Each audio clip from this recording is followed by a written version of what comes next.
Hi everyone, welcome back to my channel. My name is April, and in this episode of Wedding Dress Makeover, I thought I'd let my Instagram followers take control and help me transform this thrifted wedding dress I found for only $20. If you're new here, I make DIY fashion and sewing tutorials every week, so be sure to hit that subscribe and notifications button so you never miss out on a new video. You can also follow me on Instagram at Coolirpa so you don't miss out on the next Instagram designs. Hope you guys enjoyed this video, and let's get started. Here is the wedding dress I found. My first thought was it was a little outdated and made me feel more like a flower girl. The only fit issue I had was that the waist seam was super tight. The dress has some lace applique only on the front half of the skirt and on the bodice. There's also a skinny bow in the back, and it comes with a detachable train that is one giant rectangle piece.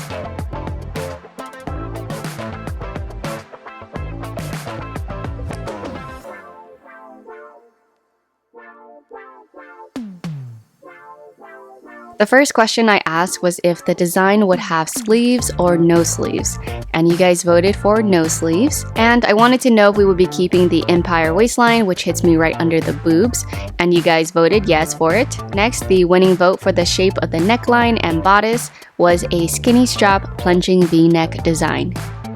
I now have enough info to get started, so first I deconstruct the entire dress and we'll be starting on the bodice.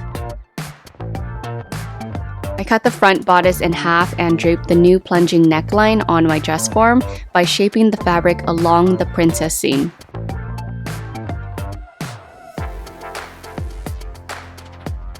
And for the backside, the winning vote was a low V-shaped design.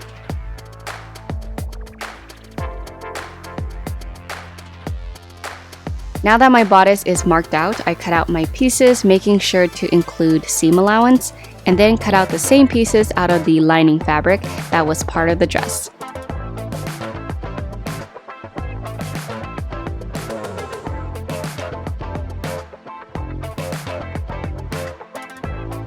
Since the outer bodice has an organza layer on top, I hand-basted each bodice piece first so that it doesn't move while I sew, and then I can sew the bodice pieces together.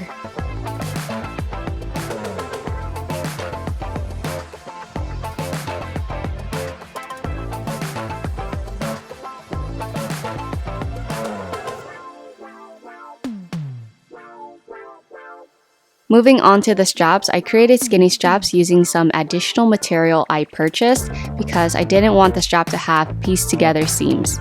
I folded a strip of fabric in half and made my straps about 1/4 inch wide. Afterwards, turn the straps inside out using a loop turner.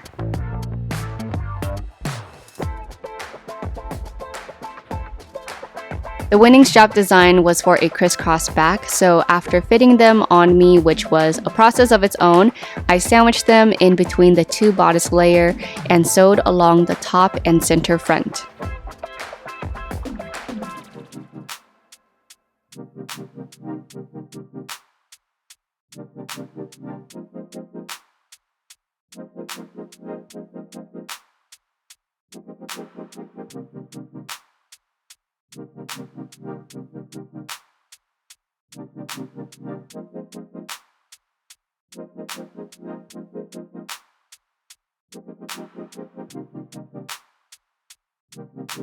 Now let's see what the winning votes were for the silhouette of the skirt. You guys voted for an A-line silhouette with a slit, and between 3 A-line slit designs, you guys voted for the pleated skirt. Since I was definitely going to need more material to create the pleats, I was either going to purchase additional fabric to add to the skirt or use the detachable train that came with the dress. I decided to save money and just use the train.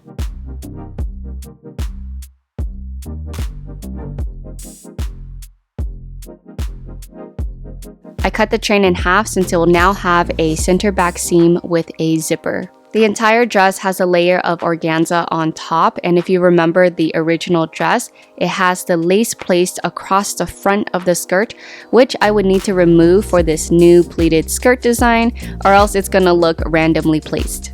We decided to completely cut out the lace to use somewhere else because if I seam ripped it, the lace would be destroyed.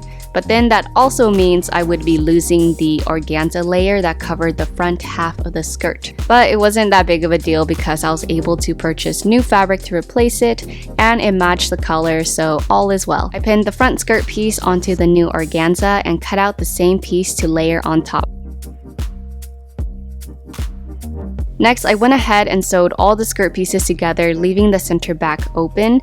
The skirt is going to have a bunch of random seams, but it is to be expected when you're upcycling an old dress. You could just buy new fabric to avoid having so many seams, but I didn't want to because I wanted to make use of what material already came with the dress. Now that the skirt is all one piece, I can play around with how I want the pleats to look like, which took the longest for me to figure out. You kind of just have to keep reshaping the pleats until you achieve your desired look. And it was challenging because I also had to incorporate the slit in the front.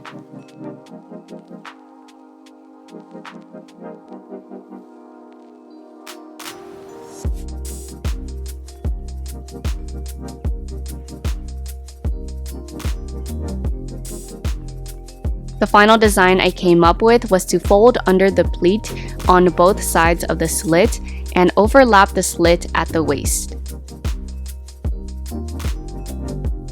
Once I knew where the slit would be placed, I cut the skirt open and left the additional material so that it can fold under for a clean look. It's so confusing for me to explain, but I hope the video makes sense. I hand sewed all the pleats in place and then secured them on the sewing machine.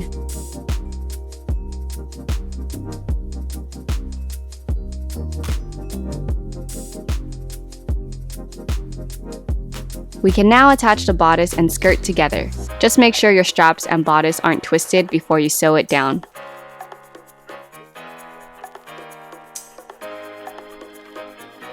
I was going to leave the dress unlined since it probably would look okay, but decided to purchase some lining fabric to hide all the seams inside the dress.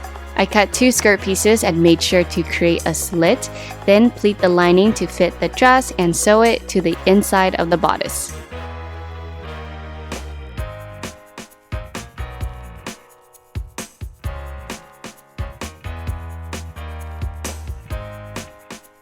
Next, fit the center back and mark out your seam line to install the invisible zipper.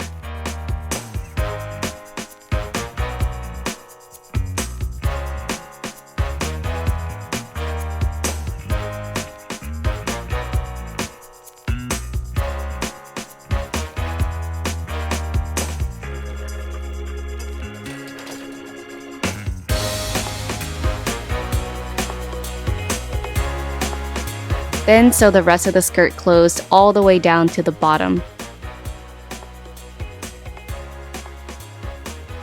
To attach the lining to the zipper, fold the raw edge under, lining it up along the zipper tape, and hand sew it down using a blind stitch.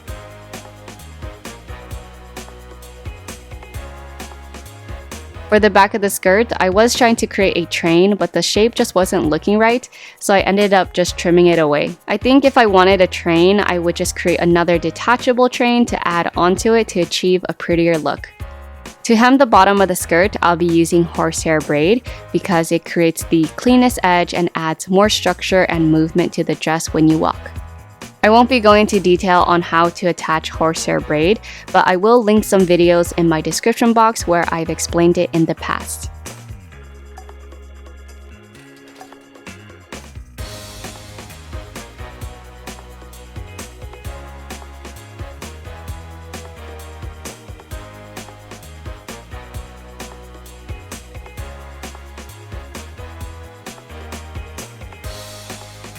The lace applique was another important thing I made sure to incorporate back into the dress, and it was another thing that took me a while to figure out where I wanted it to be placed.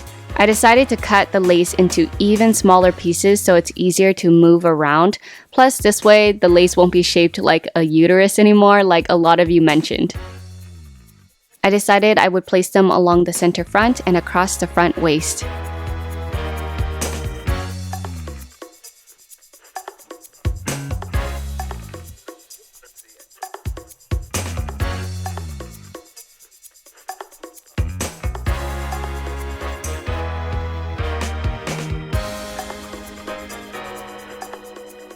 Since the original lace that was on the bodice had some beaded embellishments on it, I bought some new beads and hand sewed them onto the lace to finish it off. This was my first time embellishing a dress with beads, so it wasn't until the end that I got the hang of it. The trickiest part is having an idea of where you want them to be placed so it doesn't look all random.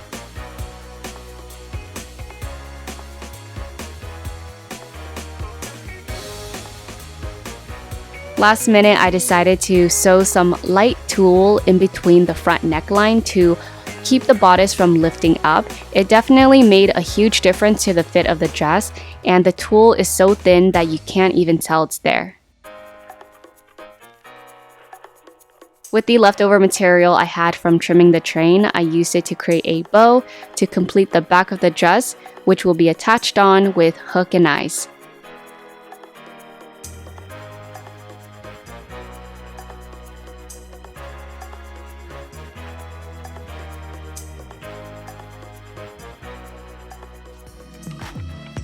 And we're finished. Here is the final transformation.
Thank you guys so much for watching. I hope you enjoyed this episode of Wedding Dress Makeover Instagram Designs version. Shout out to everyone that participated in the voting and helped me design this dress right here.